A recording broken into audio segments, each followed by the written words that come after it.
Innovating Education Learning World in association with WISE, an initiative of Qatar Foundation. Welcome from Doha to Learning World. Learning can be deeply challenging. Sometimes overcoming and meeting those challenges requires skills we didn't even realize we had. It's a principle that applies to education across the board, but in particular to special needs. With more than 10% of the global population estimated to have a disability, the subject is vast and complex. In this week's Learning World, we will have different and inspiring stories in the special needs environment. We go to Brazil, where the dreams of learning how to dance are coming true for the visually impaired.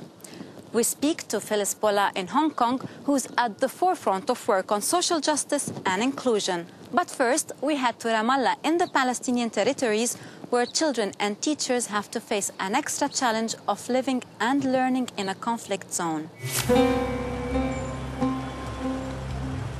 There are nearly 2,000 special needs children at the Palestinian Happy Child Center.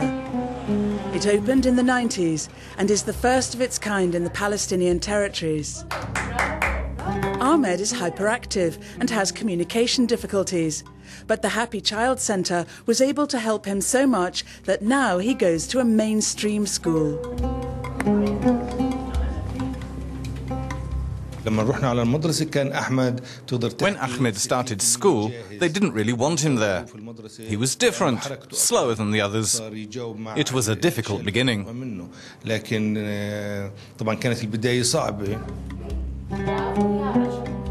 The Happy Child Center also ensures health care for their pupils and aims to help them integrate into society through psychosocial rehabilitation and training for parents on how best to support their children.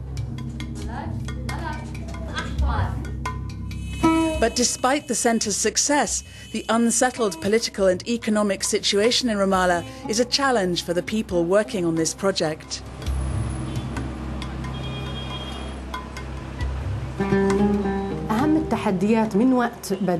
The challenges are the political situation, the checkpoints which prevent children attending school regularly and prevent us reaching them too. When there are closures and invasions, we have to send medicine directly to the checkpoints. Other challenges include the economic situation and isolation from the rest of the world. Music, games, and even food and drink are used as rewards at this centre, which has become a beacon of hope for the families of special needs children in Ramallah.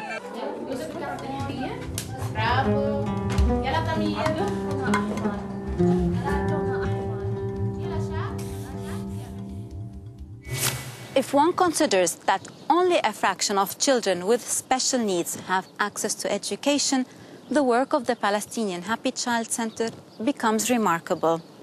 And now, let's head to Hong Kong to hear from Phyllis Pola, who's an associate professor in inclusive and special education at the university there. At the university in Hong Kong, Professor Phyllis Pola aims to promote the inclusion of special needs children in mainstream schools.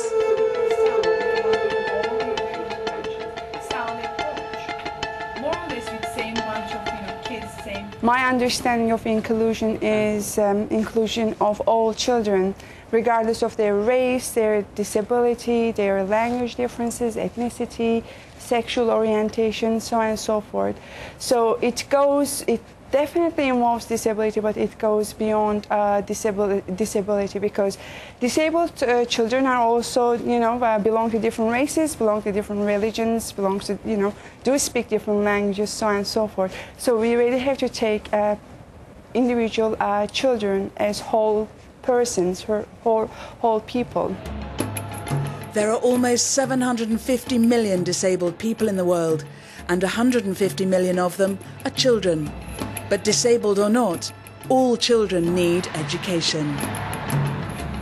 I really don't perceive inclusive education as being so different or so separate from special education. For me, what really matters is how we meet individual students' needs. So it really doesn't matter if it is happening in special schools or in inclusive schools.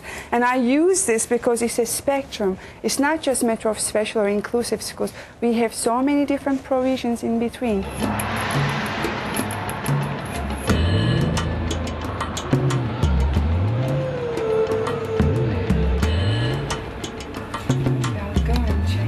There's no one type or one way of doing education. It's a matter of, having this accommodation. And I think it is based on love and respect for human beings. So, you try to change things for individual people. And I think that's what education means to me. So it's not just one thing.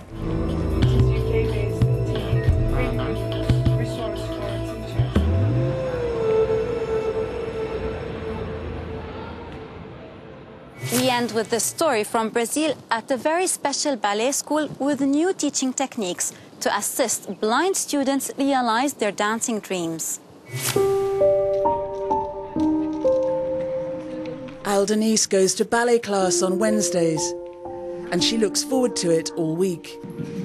Her teacher, Fernanda Bianchini, helps her make her dreams come true, dancing in the dark. For blind people, dancing seems like a miracle, but it's a miracle that can come true here. It's hard at the beginning because a blind dancer can't see what a pirouette is or a jump. But by touching our teacher's arms and legs, we can imitate her movements. Fernanda Bianchini has been teaching blind ballet dancers for 15 years. She's developed her own unique method and is becoming well known. Even Baryshnikov has visited this class.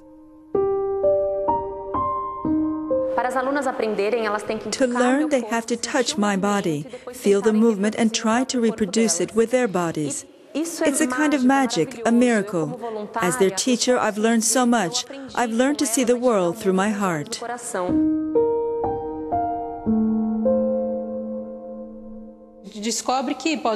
We discover that we can bend, stretch, move up, make circular movements. You discover so much with ballet. It changes you a lot. These students have performed all across Brazil, and now the big dream is Europe.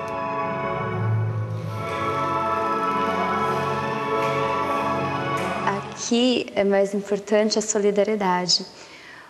Working together is the most important thing. We need each other because we're blind. Each one needs the other, so what is important in our dance company is remaining humble and always ready to help each other. Sempre humilde, tá pronto para ajudar ao outro.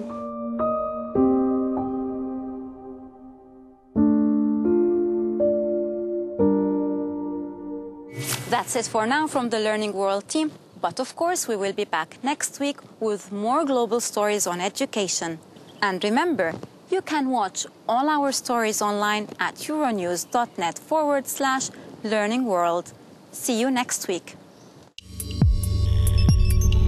Learning World in association with WISE, an initiative of Qatar Foundation.